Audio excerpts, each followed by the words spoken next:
Hey, New Life, we're looking at 2 Samuel chapter 8 today. This chapter is the dividing line in David's life from everything going right to everything falling apart.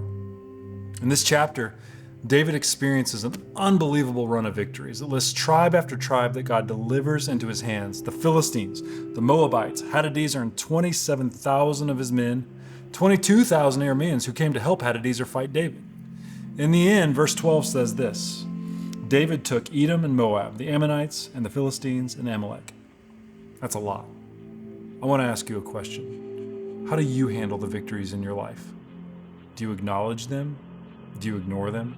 Do you brag about them? There's times when I have success and I want the whole world to know about it. There's other times I mess up and I don't want anyone to know about it. Looking into the life of David, there's a few things we can learn about handling the victories and the failures in our life. Number one, humility. David was a man of humility. The victories listed in chapter 8 were a promise from God, but from what we know about David's writings in the book of Psalms, he was not ever convinced that this would happen. In fact, in Psalm 60, which David wrote in this season, he's still pleading with God for help. His tone is that of guarded optimism. He says in verse 4, "But for those who fear you, you have raised a banner to be unfurled against the bow," meaning a declaration of victory. But then he follows it up with, "Save us and help us with your right hand, that those you love may be delivered." He's pleading for help. He had faith, but there was zero assumption that he would win. And he was certain that he couldn't do it on his own. And when he did win, he gave credit to the Lord. Psalm 60 says, "With God we will gain the victory, and he will trample down our enemies." This isn't a new thought for David. In fact, in chapter 20, he writes, "Some trust in chariots and some in horses, but we trust in the name of God." He's reliant on the Lord to bring him through. Not his wealth, not his armies, nor his tools, but the Lord. That's humility. The second thing is gratitude. In verse 11, King David takes all the spoils of war and he dedicates them to the Lord. He could have put on a victory parade, carrying the trophies around the city, reminding everyone how amazing he was, but no, he reverently dedicated the gold and the silver to the Lord.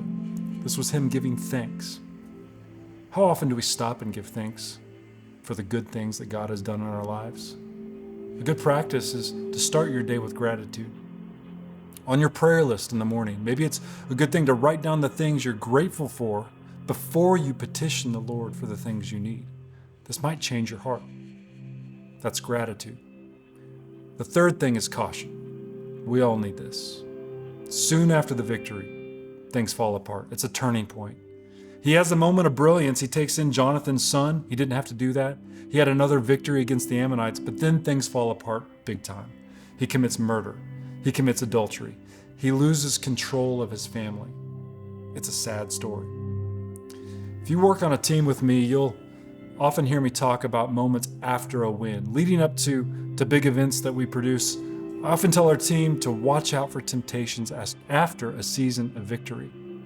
It seems that every time we have a win in life, the enemy is right there waiting for us to let down our guard. This was even the case with Jesus. If you read the Gospels, when Jesus was baptized, a voice from heaven said, "This is my son, whom I love, with whom I'm well pleased." This was an audible voice from heaven. A dove had just come down from the sky. This was a huge moment.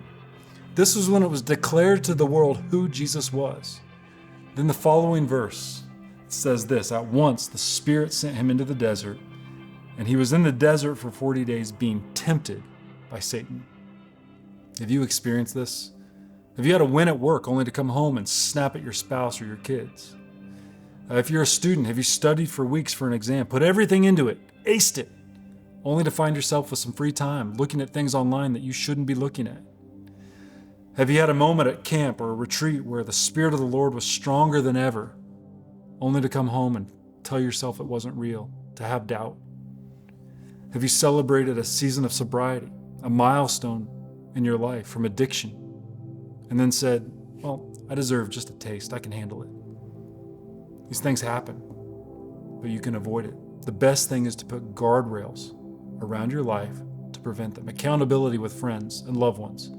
The people in your life group can play a huge role in your life, keeping you on track. person after God's own heart like David is mindful of these traps, but is also willing to admit it, learn, and grow from the failures that come after victories. David did that. He was humbled again, and he remained faithful to the Lord.